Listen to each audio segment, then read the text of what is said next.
Hello and welcome to this episode of Eagle's Eye. I'm your host, Nick Olquin. Thanks for tuning in. I'm once again joined by the Student Senate President, Aidan Nayak. Aidan, thank you for joining me here today. Thanks for having me, Nick. So Aidan, since the last time we talked, what has Student Senate been up to?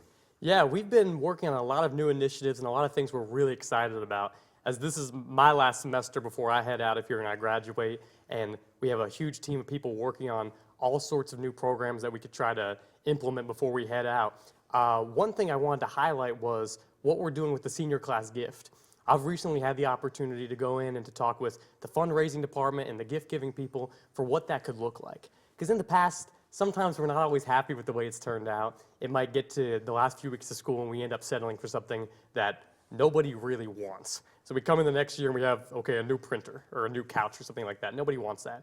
So what we're working on right now, what I've pitched to a lot of the administrators and they seem really happy with and we're working out the logistics of, is the idea of having a delivery robot system on campus.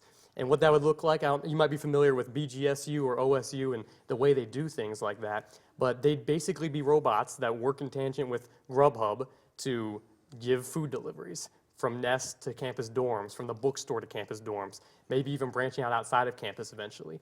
And if we're able to implement that, it'll add a new level of convenience on campus. It will expedite a lot of wait times for people who are interested in paying a little bit more of a charge so they can have that come straight to their door. And in the end, it just looks cool because we have robots on campus and it looks like, hey, we're one of those cool campuses we're developing, you know?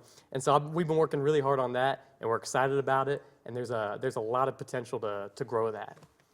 Yeah, we talked about those robots in the past, but what are some also things you want to accomplish in the spring semester? I know you had last semester you had a pizza party with faculty. Yeah, that's right. Yeah, pizza party, we like to call it Eagle Talk. It was a big event where we had a bunch of administrators and faculty, and they all came together with us, and we shared pizza, we shared a meal together, and we just got to be able to sit down and have a dialogue between ourselves about what's going right on campus, what are places where there might be shortcomings, and how can we all work together to remedy that? How can we fix that?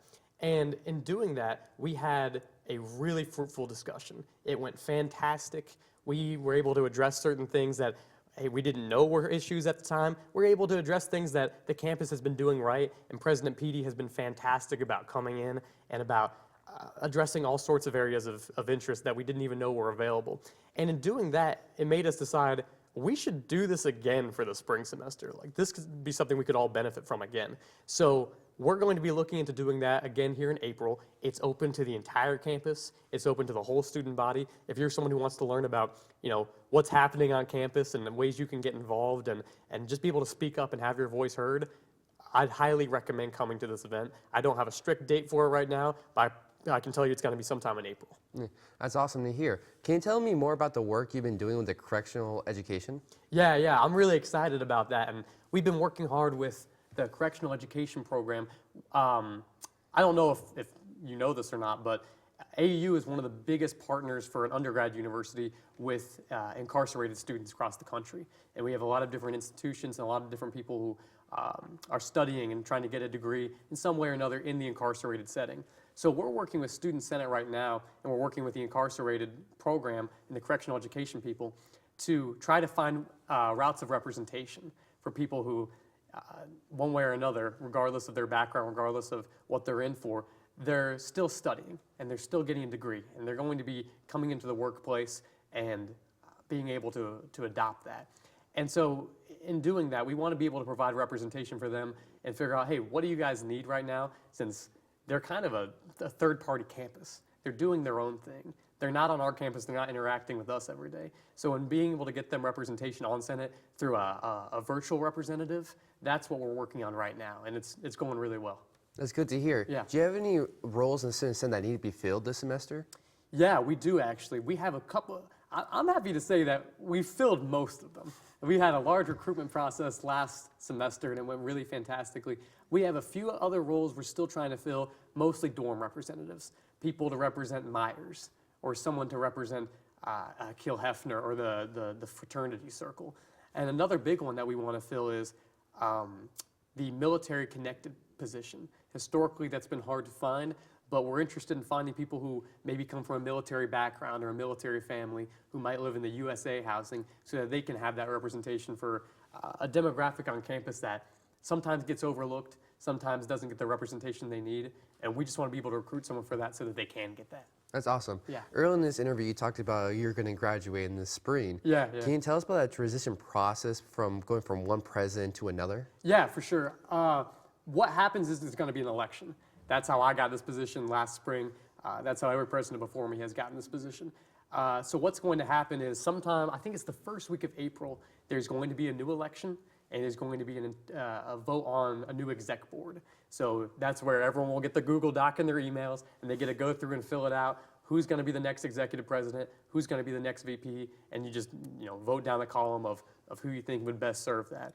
Right now, I don't know who's going to run. I have no idea who's interested, but I'm confident that you could pick mostly anybody from my Senate, mostly anyone from Student Senate right now, and they'd be a fantastic leader, and they'd be great at doing that and serving that role. That's good to hear. One of your ideas you and I discussed earlier this week was that you want to have a spirit week for the school. Yeah. Can you tell us more about that? Yeah, I'm super pumped about the Spirit Week.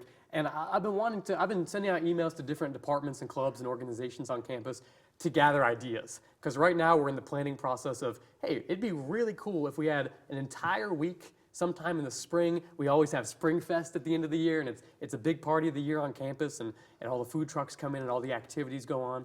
But we'd love to be able to do a week-long thing that can work in tangent with fundraising, that can work in tangent with gift giving, so that we can generate that revenue and have people who are interested in coming in and helping out and funding it and doing all these activities that we can use to fundraise while enjoying ourselves and having a great time. I think a Spirit Week would be fantastic. I think it'd be a great time for everybody.